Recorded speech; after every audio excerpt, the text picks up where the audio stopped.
읽어주는 수필. 글 오형칠. 제목 잃어버린 스마트폰. 요즘 사람들은 스마트폰과 함께 산다. 한시도 손에서 놓지 않는다. 아침에 스마트폰을 잊고 출근해 아내에게 몇 번이나 배달료를 준 적이 있고 어떤 때는 약국에 두고 퇴근할 때도 있다. 그저께 아침에도 아파트 출구에서 차를 돌렸다. 여보, 내 핸드폰을 안 가져왔는데. 차 돌릴게요. 이런 일은 비일비재하게 일어난다. 분신 같은 스마트폰을 2번 잃어버렸다. 한 번은 이틀 만에, 또 한 번은 1시간 만에 찾았다. 처음 스마트폰을 잃었을 때다. 중요한 사진과 온갖 정보를 잃게 되었고 신용카드 분실 신고하고 새 스마트폰 신청하는 등 신경 쓸 일이 수없이 많았다. 또 스마트폰을 찾느라고 전화만 수십 번 걸었다. 다행히 외국인이 습득하여 이웃 가게 피해게 주었는데 나는 전쟁을 치렀으나 그는 대수롭지 않다는 듯이 이틀 만에 갖다 주었다. 미리 알려주었더라면 얼마나 좋았을까. 남연병이 내 꽃풀보다 못하는 속담처럼 피는 남 일이라 무심했다. 다음날 아침에 피가 스마트폰을 갖다 주었지만 심기는 불편했다. 이제 가을이 무르익었다. 한 해를 마무리하고 2021년을 준비해야겠다. 아내는 작년부터 벼르던 주방을 이틀 동안 고쳤다. 20년을 쓰다 보니 서랍장 나사가 너덜거리고 환풍기가 고장나고 색깔마저 우중청하여 수리할 기회를 찾고 있었다. 주방을 고치기 위해 준비하는 과정이 만만찮았다. 2주일 이상 옛날 그릇, 컵, 주방 용구들을 버리기도 남에게 주기도 했지만 일은 꼬리에 꼬리를 물었다. 금요일에 수리를 모두 끝내고 버릴 물건들을 몇 자루 모아두었다. 우리 아파트는 일요일에 재활용품을 수거한다. 주방을 수리한 후 재활용품이 많이 쌓이자 아내는 아들에게 부탁하려고 했다. 나는 아들에게 시키기가 부담스러웠다. 평소에는 주일 아침에 교회 가면서 재활용품을 버린다. 아내가 주방과 거실에서 서성이는 동안 재활용품을 혼자 버리기로 했다. 쇠 파이프, 종이 상자, 비닐, 페트병, 유리병 등을 2분에 걸쳐 경비실 앞에 있는 수집장에서 분류했다. 경비원 2사람 중 S가 나를 보고 말했다. 마스크 10장만 갖다 주세요. 예, 알았습니다. 마스크 파동이 일어날 때 아내가 도와준 적이 있다. 명찰을 보고 핸드폰에 메모했다. 그 사이에 아내가 내려왔다. 아내는 어떤 여자가 버리는 하얀 철제 옷걸이 30여 개를 Y바자에 필요하다면서 가져왔다. 우리는 뒷동으로 갔다. 자동차 트렁크에 재활용 봉지와 옷걸이를 싣고 교회로 향했다.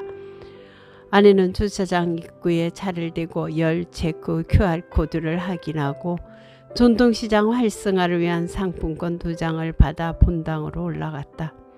코로나 경보가 1단계로 내려가자 교회 분위기가 완전히 달랐다.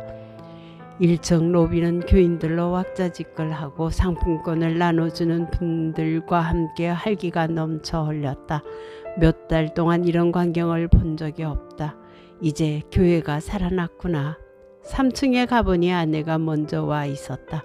주보를 보고 데모 대알림창을 설치하려고 스마트폰을 꺼냈는데 이상한 일이 일어났다.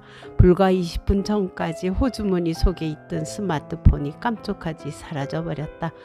호주머니 아래 위를 더듬어 보았다. 조금 전 마스크를 갖다 달라던 S 이름을 썼는데 여보, 내 핸드폰이 없어졌어. 그럼 차에 가보세요. 차에서 조석을 확인해 보았다. 없었다. 잃어버렸던 스마트폰 기억하기 싫은 추억이 머리를 스쳤다. 어쩌지? 걱정스러운 얼굴로 전문가인 엘에게 물어보기로 했다. 상품권을 분배하느라 분주한 그는 나를 도와줄 수 없다면서 말했다. 사무실에 가보세요. 구글 계정을 찾으면 찾을 수도 있습니다. 사무실 램에게 사정 이야기를 했다. 진철이 컴퓨터에 구글 검색창을 열어주었다. 하던 일을 멈추고 앞으로 와서 나를 도와주는 램이 고마웠다. 위치 추적을 입력했다. 구글 계정 비밀번호는 입력할 때마다 틀린다고 나왔다. 결국 포기하고 다시 3층으로 올라갔다. 도대체 내 핸드폰은 어디에 있어? 본당에 가보니 아내가 보이지 않았다. 처음 앉았던 사각 테이블로 가던 중 아들과 며느리를 만났다. 내 스마트폰을 잃어버렸다. 아들은 아무 말 없이 내 스마트폰으로 신호를 보냈다. 기적이 일어났다. 전화 받는 목소리가 들렸다. 얼마나 기쁜지 입에서 탄성이 쏟아졌다. 아, 스마트폰 찾았네. 스마트폰을 받은 사람은 아내였다. 후에 아내는 스마트폰을 못 찾은 척하고 전화를 받지 않으려 했으나 아들 전화라 받았다고 실토했다. 스마트폰 어디서 찾았어? 차 트렁크 안에 있어요. 아내는 내가 스마트폰을 찾으러 내려간 후 스마트폰이 어디에 있을까를 생각했다고 한다. 아파트에서 옷걸이를 들고 뒷동에 갈 때 내가 재활용 수집봉지 속에 옷걸이를 넣은 후 그것을 트렁크에 둔 생각이 나서 차 가까이 가서 신호를 보냈더니 트렁크 안에서 신호음이 들리더라고 했다.